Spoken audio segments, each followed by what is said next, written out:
ಎಲೆಲೆ ಪವನಜ ಮಾಗಧೇಶ್ವರ ನಳವನರಿದ ನಿನ್ನ ತಂದೆಯ ಬಲುಹಕೊಂಡು ಈ ರಿಪುವ ಮುರಿ ನೆನೆ ನೆನೆ ಸಮೀರಣನ ನೆನೆ ನೆನೆ ಸಮೀರಣನ ಬಲು ಮುಗಿಲು ಬಿರುಗಾಳಿಯೊಡ್ಡಿನೊಳಲುಕದೆ ಬಲು ಮುಗಿಲು ಬಿರುಗಾಳಿಯೊಡ್ಡಿನೊಳಲುಕದೆ ಫರಬೇಗ ಮಾಡೆನೆ ಕಲಿವೃಕೋದರನು ಅನಿಲ ರೂಪ ಧ್ಯಾನ ಪರನಾರ. ಭೀಮನಿಗೆ ತಿಳಿಸ್ತಾ ಇದ್ದಾನೆ, ಒಳಗೆ ಟೊಳ್ಳು ಸುಮ್ಮನೆ ಹೊರಗಡೆ ಹಿಂಗ್ ಮಾಡ್ತಾ ಇದ್ದಾನೆ. ಇದೇ ಕಾಲ ನಿಮ್ಮ ಅಪ್ಪನ ಧ್ಯಾನ ಮಾಡು. ಅವರಪ್ಪ ಯಾರು? ವಾಯು. ಉಸಿರು ಬಲವಾಗಿ ದಮ್ಮು ಹಿಡ್ಕೊಳ್ಳೋ, ಹೀಗೆ ಹೊಡೆಯೋ, ಬಿದ್ದು ಹೋಗ್ತಾನೆ ಅಂತ ಸೂಚನೆ ಕೊಟ್ಟ. ಕೊಡೋಣ ಭೀಮಸೇನ, ವಾಯುದೇವರನ್ನು ಧ್ಯಾನ ಮಾಡಿ ಉಸಿರನ್ನು ಹಿಡ್ಕೊಂಡು ಧ್ಯಾನದಲ್ಲಿ ತನ್ಮಯತೆಯಾಗಲು ಅನೂನ ಸಾಗಸನಾಗಿ ಮಗಧ ಮಹಾನರೇಂದ್ರನ ತುಡುಕಿ ಹಿಡಿದನು ಮಲ್ಲಗಂಟಿನಲಿ.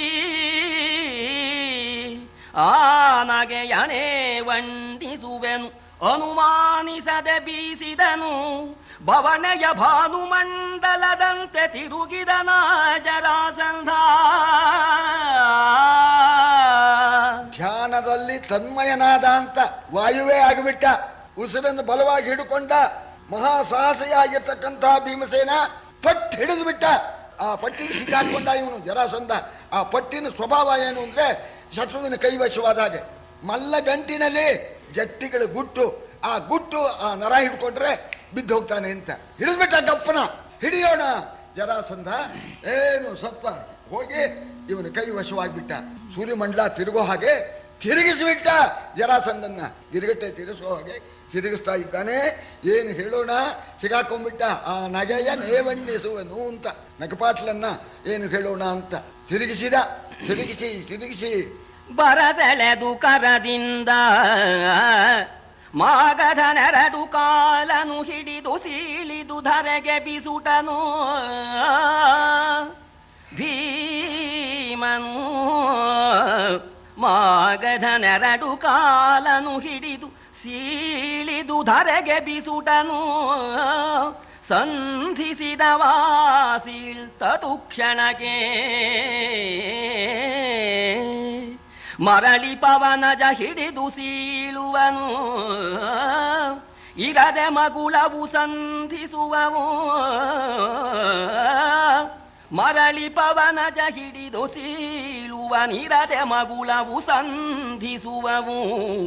ಈ ಪರಿಹಲವು ಸೂಳಿನಲ್ಲಿ ಭೀಮನೊಳೊದಗಿದನು ಮಗಧ. ತಿರುಗಿಸಿಬಿಟ್ಟು ಅವನ ಸತ್ವವನ್ನೆಲ್ಲ ಇಲ್ಲದಾಗ ಮಾಡಿ ಅವನ್ನ ನೆಲಕ್ಕೆ ದೊಪ್ಪನೆ ಎಸ್ತು ಎರಡೂ ಕಾಡು ಹಿಡ್ಕೊಂಡು ಸಿಗಿದು ಬಿಟ್ಟು ಒಗೆದು ಬಿಟ್ಟು ಎದ್ದೇ ಅಂತ ಕೃಷ್ಣನ ಕಡೆ ತಿರುಗೋ ಹೊತ್ತಿಗೆ ಸೀಳಿ ಹಾಕಿರ್ತಕ್ಕಂಥ ಎರಡೂ ಸೀಳು ಮತ್ ಸೇರ್ಕೊಂಡು ಸೇರ್ಕೊಂಡು ಶೆಡ್ ಹೊಡ್ಕೊಂಡು ಬಂದ್ಬಿಡ್ತು. ಭೀಮ ಹೆದರ್ತಾನೇನು, ಮತ್ ಸೀಳ್ದ, ಎಸ್ತ, ಮತ್ ಕೂಡ್ಕೊಂತು, ಮತ್ ಬಂತು. ಇವು ಮತ್ ಸೀಳ್ದ, ಮತ್ ಬಂತು. ಏನ್ ಮಾಡೋದು? ಭೀಮ ಸುಸ್ತಾಗೋದೇನೆ. ಬಾದಶಾಹ ಸಾಬರು ಅವ್ರಿಗೆ ಕಥೆ ಕೇಳೋ ಇಷ್ಟ. ಅವ್ರೇನ್ ಮಾಡಿದ್ರು, ಒಂದ್ ಕೆಲಸನ ಬಹಳ ಸಲ ಮಾಡೋದು ಅಂದ್ರೆ ಎಂಥವರಿಗೂ ಬೇಜಾರಾಗತ್ತೆ, ಬೇಸರಿಕೆಯೂ ಆಗತ್ತೆ. ಅದಕ್ಕೆ ಈ ಕಥೆ ಹೇಳ್ತೀನಿ ನಾನು. ಅವನಿಗೆ ಕಥೆ ಕೇಳಬೇಕು ಅಂದ್ರೆ ಬಹಳ ಇಷ್ಟ. ದೊಡ್ಡ ದೊಡ್ಡ ಶಾಸ್ತ್ರಿಗಳನ್ನು ಕರೆದು ಕಥೆ ಹೇಳಿ ಅಂತ. ಪಾಪ ಎಲ್ಲ ರಾಮಾಯಣ ಭಾರತ ಎಲ್ಲ ಹೇಳೋರು. ಆಮೇಲೆ ರಾಮಚಂದ್ರ ಪುಷ್ಪಕ ವಿಮಾನದಲ್ಲಿ ಕೂತ್ಕೊಂಡು ಸೀತಾಲಕ್ಷ್ಮಣ ಸಮೇತನಾಗಿ ಬಂದ, ಅಯೋಧ್ಯೆಗೆ ಬಂದ, ಪಟ್ಟಾಭಿಷೇಕ ಆಯಿತು, ಎಲ್ಲ ಸಂತೋಷಪಟ್ಟರು. ಆಮೇಲೆ ಏನಾಯ್ತು ಅಂದ. ಆಮೇಲೇನೂ ಆಗಲಿಲ್ಲ. ಆಮೇಲೇನೂ ಆಗದಿರಿ ಅಂತ ಕಥೆ ಹೇಳ್ತೀರಿ ನೀವು ಅಂತ. ಸರಿ, ಆವಾಗ ನಕ್ಬಿಡೋನು. ಏನು ಕಥೆ ಹೇಳ್ತೀರಿ? ತೃಪ್ತಿ ಆಗೋ ಹಾಗೆ ಹೇಳಬೇಕಪ್ಪ ಕಥೆ ಹೇಳಿದ್ರಿ ಅಂತ. ಆಗ ಶಾಸ್ತ್ರಿಗಳು ಇದಾಗಲಿಲ್ಲ ಇವನ ಹತ್ರ ಯಾರು. ಆಮೇಲೇನು ಅಂದರೆ ಏನು ಹೇಳೋದು? ಆಮೇಲೇನೋ ಒಂದು ಹೇಳ್ದ ಅಂತ ಇಟ್ಕೊಳ್ಳೋಣ. ಆಮೇಲೆ ಒಂದಿನ ರಾಮಚಂದ್ರ ಸರಿ ಯಾರೋ ಅತಿಥಿಗಳು ಬಂದರು, ಅವರಿಗೆ ಒಂದು ಗೋವು ಕೊಟ್ಟ ಅಂತ. ಆಮೇಲೆ ಇದು ಪೂರೈಸೋ ಹಾಗಿಲ್ಲ ಅಂತ. ಸರಿ, ಹಾಗೆ ಆಗ ಅವರು ಶಾಸ್ತ್ರಿಗಳಿಗೆ ಬೇಜಾರಾಗಿ ಹೋಗ್ಬಿಡ್ತು. ಒಬ್ಬನು ಮಹಾ ಬುದ್ಧಿವಂತ ಅವನ ಹತ್ರ ಹೋಗಿ ಹೇಳಿದರು, ಈ ರೀತಿ ಹೇಳಿದೆ, ಆಮೇಲೆ ಏನಾಯ್ತು ಅಂತಂದ್ರು, ಹೇಳಲಿಲ್ಲ, ಸರಿಯಾಗಿ ನಮ್ಮ ಮರ್ಯಾದೆ ಏನು ಮಾಡಲಿಲ್ಲ ಅನ್ನೋಣ. ಶಾಸ್ತ್ರಿಗಳೇ, ನಮ್ಮಂಥವ್ರೆ ಸರಿ, ನೀವು ಸುಮ್ಮನೆ ನಮ್ಮ ಮನೇಲಿ ಇದ್ರಿ, ಮಹಾರಾಜರೇ ಬಂದು ಕರೆದು ನೀವು ಮರ್ಯಾದೆ ಮಾಡೋ ಹಾಗೆ ಮಾಡ್ತೀನಿ ಅಂತ ಇವ್ನು ಹೋದ. ಇವ್ನು ಹೋಗ್ಬಿಟ್ಟು ಕಥೆ ಹೇಳ್ತೀನಿ ಇಂದ ಶಾಸ್ತ್ರಿಗಳು ಶಾಲನೆ ಸುತ್ಕೊಂಡು ಹೋಗ್ಬಿಟ್ಟ.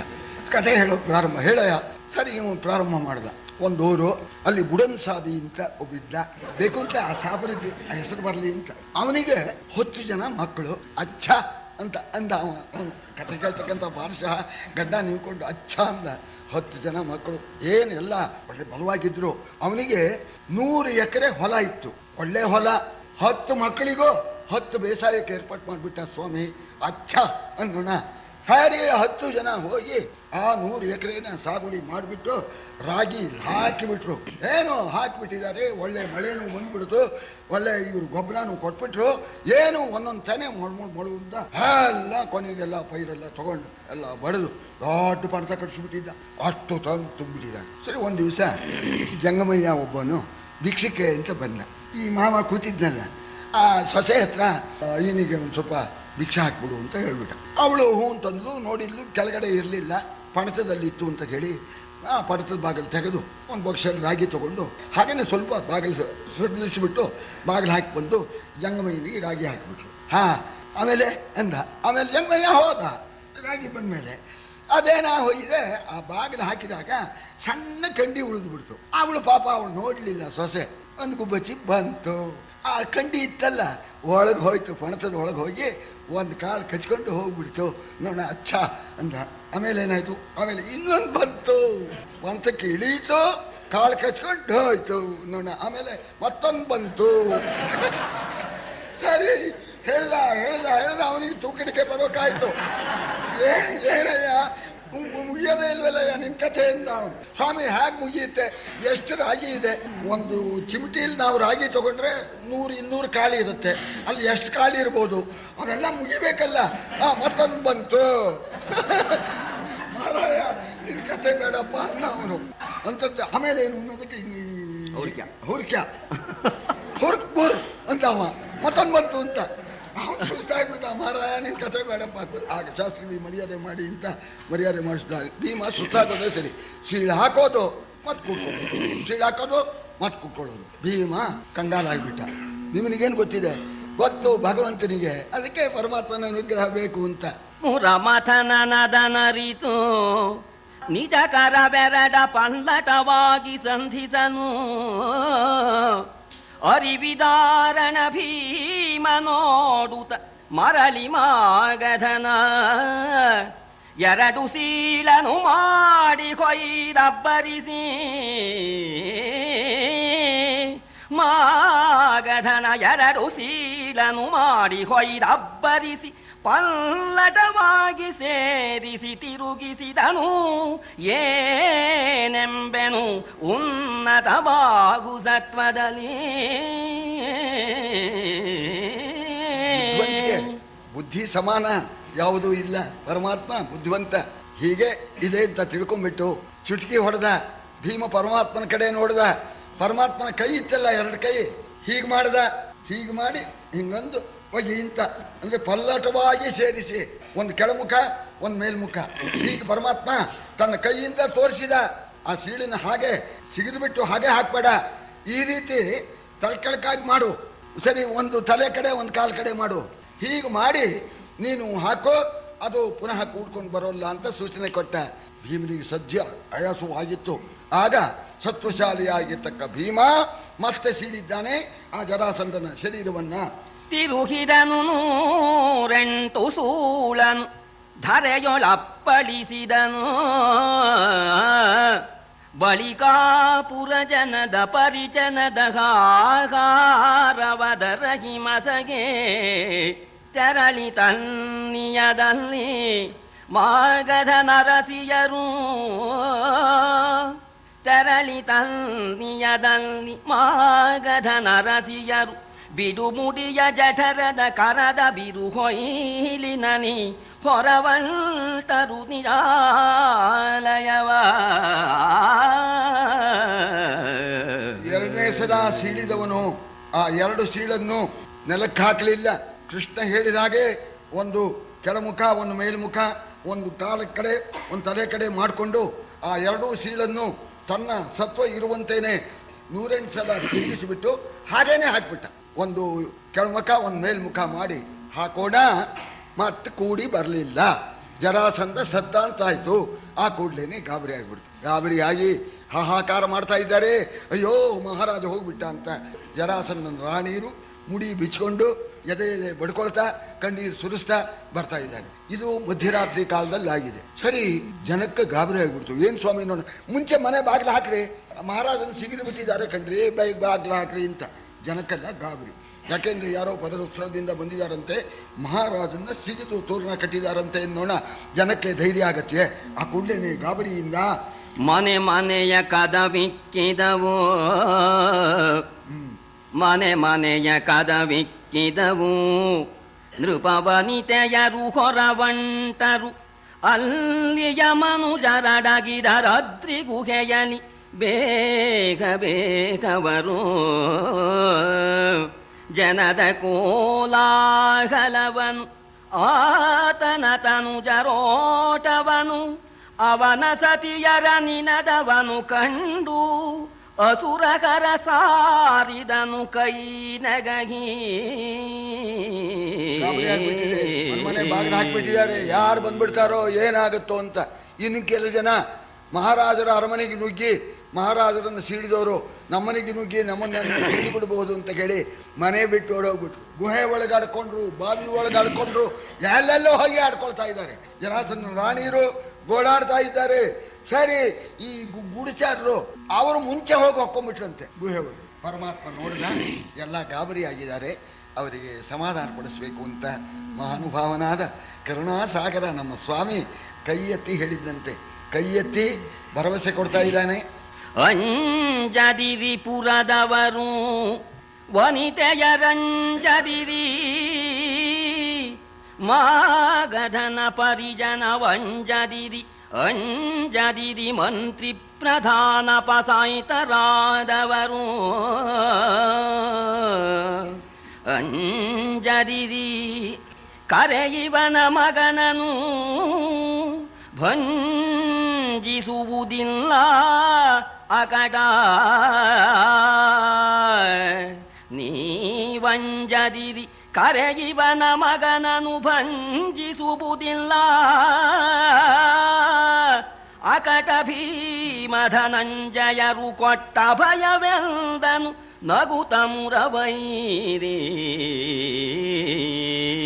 ಪದ್ಯ ಯಾವ ಕವಿ ಬಾಯಲ್ಲಿ ಹೇಗೆ ಬಂದಿದೆ ನೋಡಿ. ಅಂಜದಿರಿ ಪುರಜನರು, ಪಟ್ಟಣಿಗರು ಹೆದರಬೇಕಾದ್ದಿಲ್ಲ, ಅರಮನೆಯ ಪರಿವಾರದವರು ಹೆದರಬೇಕಾದ್ದಿಲ್ಲ, ಯಾರೂ ಹೆದರಬೇಕಾದ್ದಿಲ್ಲ. ಇವನ ಮಕ್ಕಳಿದ್ರೆ ಕರ್ಕೊಂಬನ್ನಿ, ಇವ್ರ ಮಕ್ಕಳಿಗೆ ರಾಜ್ಯ ಕೊಟ್ಟು ಹೋಗ್ತಾರೆ. ಭೀಮಾರ್ಜುನರು ಎಲ್ಲರಿಗೂ ಕೂಡ ಭರವಸೆ ಕೊಡ್ತಾ ಇದ್ದಾರೆ. ಅವರ ಮಾತನ್ನು ನಾನು ಹೇಳ್ತಾ ಇದ್ದೇನೆ. ಭೀಮಾರ್ಜುನರ ಭರವಸೆ ಅಂತಾನೆ ನೋಡಿ ಸ್ವಾಮಿ, ತಾನು ಅನ್ನೋದಿಲ್ಲ, ಯಾರು ಹೆದರಬೇಕಾದ್ದಿಲ್ಲ ಅಂತ ಭರವಸೆ ಕೊಡೋಣ.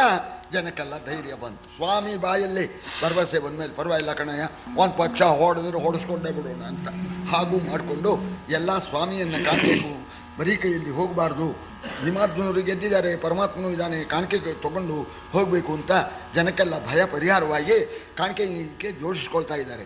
ಆಗ ಕೃಷ್ಣನ ಉದ್ದೇಶ ನೋಡಿ, ಮಂತ್ರಾಲೋಚನೆ ಸಭೆಯಲ್ಲಿ ಉದ್ಧವ ಕ್ರೂರ ಎಲ್ಲ ಸೇರಿದಾಗ ಈಗ ಏನು ಮಾಡಬೇಕು, ಎರಡೂ ಕಡೆ ಆಹ್ವಾನ, ಮೂರೂ ಕಡೆ ಆಹ್ವಾನ ಬಂದ್ಬಿಟ್ಟಿತ್ತಲ್ಲ.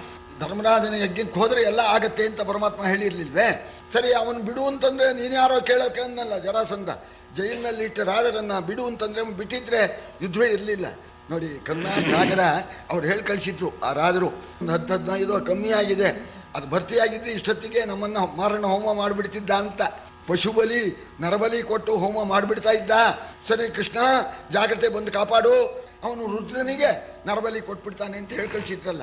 ಪಾಪ ಕಾರಾಗಾರದಲ್ಲಿ ಕೊಳೀತಾ ಇದ್ದಾರೆ ಅಂತ ಹೇಳಿ ಭೀಮಾರ್ಜುನ ಕರ್ಕೊಂಡು ಸ್ವಾಮಿ ಜೈಲಿಗೆ ಹೋದ್ನಂತೆ. ಮುರಿದು ಕೆಡಹಿದರರಿಯನು ಅಲ್ಲಿಯ ಸೆರೆಯ ಮನೆಗಳ ಹೊಕ್ಕು, ರಾಯರ ಸೆರೆಗಳನ್ನು ಬಿಡಿಸಿದನು ನಾನಾ ದ್ವೀಪ ಪಾಲಕರ. ಮೆರೆವ ಮಣಿಮಯ ರಶ್ಮಿ ವಲಯದ ಮಿರುಪರಥವನು ಕೊಂಡು, ಮೆರೆವ ಮಣಿಮಯ ರಶ್ಮಿ ವಲಯದ ಮಿರುಪರಥವನು ಕೊಂಡು ನಗರದ ಹೊರವಲಯದಲ್ಲಿ ಬಂದು ಹೊಕ್ಕರು ತಮ್ಮ ಪಾಳಯವ. ಸತ್ತು ಬಿದ್ದ ಶತ್ರುವನ್ನ ಅಲ್ಲೇ ಬಿಟ್ಟು ಕೃಷ್ಣ ಭೀಮಾರ್ಜುನರು ಅವನ ಕಾರಾಗಾರಕ್ಕೆ ಹೋಗಿ ಆ ಕಾರಾಗಾರದ ಬಾಗಲನ್ನೆಲ್ಲ ಒಡೆದು ಬಿಟ್ಟು ಆ ಬಂಧನದಲ್ಲಿರ್ತಕ್ಕಂಥ ಸಮಸ್ತ ರಾಜರನ್ನು ಕೂಡ ಬಿಡಿಸಿಬಿಟ್ಟು ಎಲ್ಲ ಸುಧಾರಿಸ್ಕೊಂಡು ಬನ್ನಿ ಅಂತ ಹೇಳಿ ಅವರನ್ನೆಲ್ಲ ಬಂಧನದಿಂದ ಬಿಡಿಸಿಬಿಟ್ಟು ಆ ಜರಾಸಂಧನ ರಥ ಅನೇಕ ಮಣಿಗಳಿಂದ ಪ್ರಕಾಶಿತವಾಗಿರ್ತಕ್ಕಂಥ ಆ ಜರಾಸಂಧನ ರಥವನ್ನು ಹತ್ಕೊಂಡ್ಬಿಟ್ಟು ಆ ಸೇನಾಪತಿಗೆ ಹೇಳಿದ್ರಲ್ಲ, ಸೈನ್ಯ ಇಟ್ಕೊಂಡು ಗುಡ್ಡದ ಬುಡದಲ್ಲಿ ಇರು ಅಂತ. ಕೃಷ್ಣ ಭೀಮಾರ್ಜುನರು ಜರಾಸಂಧನ ರಥದ ಮೇಲೆ ಕೂತ್ಕೊಂಡು ಆ ಬೆಟ್ಟದ ಹತ್ರಕ್ಕೆ ಹೋದರು. ಗಿರಿವರದ ಬೆಟ್ಟಕ್ಕೆ ಹೋಗಿ ಅಲ್ಲಿ ಇವರು ಸೈನಿಕರು ಈ ಪಾಳ್ಯ ಹಾಕಿದ್ರಲ್ಲ ಶಿಬಿರನ, ಆ ಶಿಬಿರಕ್ಕೆ ಹೋಗಿ ಸೇರ್ಕೊಂಡಿದ್ದಾರೆ ಜರಾಸಂಧನ ರಥದಿಂದ. ಪೌರಜನ ಕಾಣಿಕೆಗಳಲ್ಲಿ ಕಂಸಾರಿ ಭೀಮಾರ್ಜುನರ ಕಂಡುದು.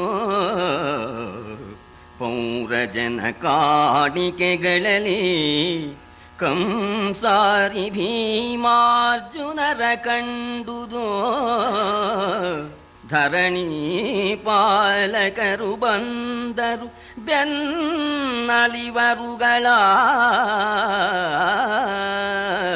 ಘೋರವಡಗಿದುದು ಎಮ್ಮ ಕಾರಾಗಾರ ಬಂಧ ವಿಮುಕ್ತವಾಯಿತು.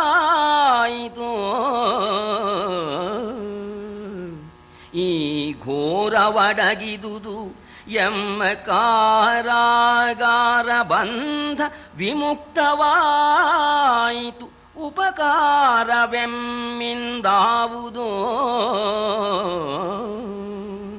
ದೇವಾ, ಉಪಕಾರವೆಮ್ಮಿಂದಾವುದೆಂದರು ನೃಪರು ಕೈ ಮುಗಿದು. ಪರಮಾತ್ಮ ಅಭಯಹಸ್ತ ಕೊಡೋಣ. ಪಟ್ಟಣಗಿರಿಗೆಲ್ಲ ಧೈರ್ಯವಾಯಿತು. ಕಾಣಿಕೆ ಸಮೇತ ಬಂದು ಕೃಷ್ಣ ಭೀಮಾರ್ಜುನರನ್ನ ಭೇಟಿ ಮಾಡಿ ನಮಸ್ಕಾರ ಮಾಡಿದ್ದಾರೆ. ಬಂಧನದಿಂದ ಬಿಡಿಸಿರ್ತಕ್ಕಂಥ ರಾಜರು ಕೃಷ್ಣ ಭೀಮಾರ್ಜುನರು ರಥದ ಮೇಲೆ ಹೋದರು. ಅವರ ನಡ್ಕೊಂಡು ಬಂದರು. ಸ್ವಲ್ಪ ನಿಧಾನ ಆಗತ್ತೆ. ಇವರು ರಥದಿಂದ ಗುಡ್ಡದ ಹತ್ರ ಬಂದಿದ್ದಾರೆ, ಶಿಬಿರದಲ್ಲಿದ್ದಾರೆ. ಆ ಕಾರಾಗಾರದ ಬಂಧನದಿಂದ ಬಿಡುಗಡೆಯಾದ ರಾಜರುಗಳು ಬಂದ್ರಂತೆ ಶಿಬಿರದಲ್ಲಿರ್ತಕ್ಕಂಥ ಕೃಷ್ಣ ಭೀಮಾರ್ಜುನರ ಹತ್ರ ಬಂದು ನಮಸ್ಕಾರ ಮಾಡಿ, ಸಾಯ್ತೇವೆ ಅಂತಲೇ ಮಾಡಿದ್ವಿ, ಇಂಥ ಘೋರವಾಗಿರ್ತಕ್ಕಂಥ ಆ ಮರಣವನ್ನು ತಪ್ಪಿಸಿಬಿಟ್ಟು ನಮ್ಮನ್ನ ಬಂಧನದಿಂದ ಬಿಡುಗಡೆ ಮಾಡಿದ್ದೀರಿ. ಉಪಕಾರ ಮಾಡಿದವರಿಗೆ ನಾವು ಕೃತಜ್ಞತೆಯಿಂದ ಪ್ರತ್ಯುಪಕಾರ ಮಾಡಬೇಕು, ಅದಕ್ಕೆ ಅಪ್ಪಣೆ ಆಗಬೇಕು. ನಿಮ್ಮಿಂದ ಮನುಷ್ಯರಾದ್ವಿ, ಭಗವಂತ ನೀವು ಮಾಡಿರ್ತಕ್ಕಂಥ ಉಪಕಾರಕ್ಕೆ ಪ್ರತಿಯಾಗಿ ಏನು ಮಾಡಬೇಕು ಅಂತ ಕೇಳಿದರು. ಕೇಳಿದಾಗ ನಮ್ಮ ಕೃಷ್ಣ ಹೇಳೋ ಮಾತು ಎಷ್ಟು ಸ್ವಾರಸ್ಯವಾಗಿದೆ ನೋಡಿ. ನವೆದಿರತಿ ದುಃಖದಲ್ಲಿ ನೀವು ನವೆದಿರಿ ಅತಿ ದುಃಖದಲ್ಲಿ, ಬಿಡುಗಡೆ ಪವನ ಸುತನಿಂದಾಯಿತು. ನಿಜ ರಾಜ್ಯವನು ಹೋಗುವುದು, ಪೌರಜನ ಪರಿಜನವ ಸಲಹುವುದು. ಯಮಗೆ ಮಾಲ್ಪುಪಕಾರ ಬೇರಿಲ್ಲ, ನೀವೆಮಗೆ ಮಾಲ್ಪುಪಕಾರ ಬೇರಿಲ್ಲ. ಅವನಿಪನವರ ರಾಜಸೂಯಕ್ಕೆ ನಿಮಗೆ ಮುಂಕೊಂಡು ಬಹುದು ಎಂದನು ಮುರಾದಗನು.